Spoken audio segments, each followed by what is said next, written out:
From Poland to Qatar and Israel, recent events are testing the limits of diplomacy, security, and international norms. Let's break down what's happening and why it matters. Poland has reported multiple violations of its airspace by Russian drones during attacks on Ukraine. For the first time, a NATO country intercepted and shot down Russian drones.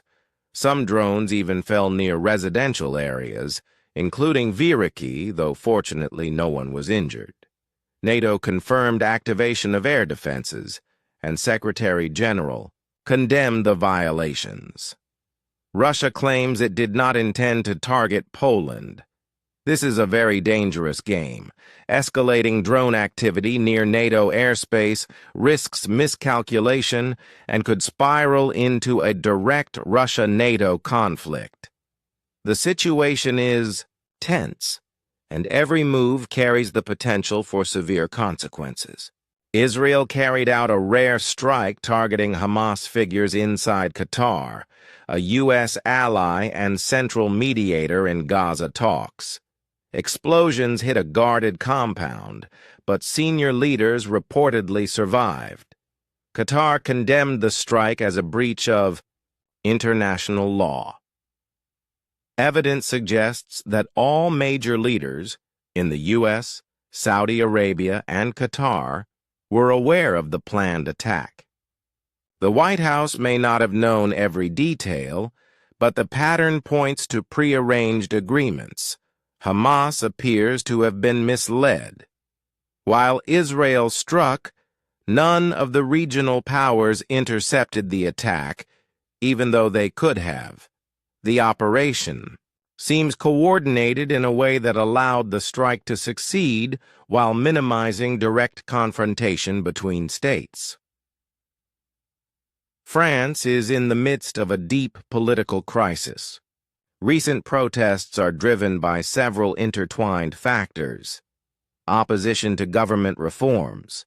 Macron's administration introduced pension reforms and budget cuts aimed at reducing national debt, which triggered widespread dissatisfaction. Democratic fatigue and legitimacy crisis. Protesters oppose the use of constitutional mechanisms, such as Article 49.3, to bypass parliamentary votes. Many feel their voices are ignored. Economic inequality and social injustice, rising living costs, and perceptions that reforms disproportionately affect vulnerable citizens fuel discontent. Political deadlock.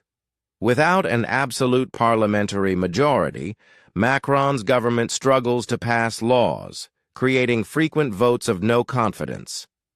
Timeline of recent events: Sept 2024, Aug 2025, rising tension, local protests, and strikes over economic and social policies.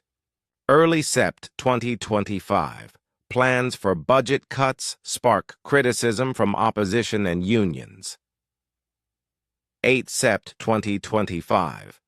National Assembly votes no confidence in PM François Bayrou, leading to government collapse. 9 Sept 2025. Macron appoints Defense Minister Sébastien Lecornu as the new PM, emphasizing continuity rather than coalition building. 10 Sept 2025. Nationwide anti-government protests continue, showing that leadership change did not resolve the underlying tensions. France's political landscape is fragile, combining discontent over specific reforms, a perceived crisis of democracy, and deeper socio-economic grievances. The challenge for Lecornu will be immense as he navigates a parliament without a majority and widespread civil unrest.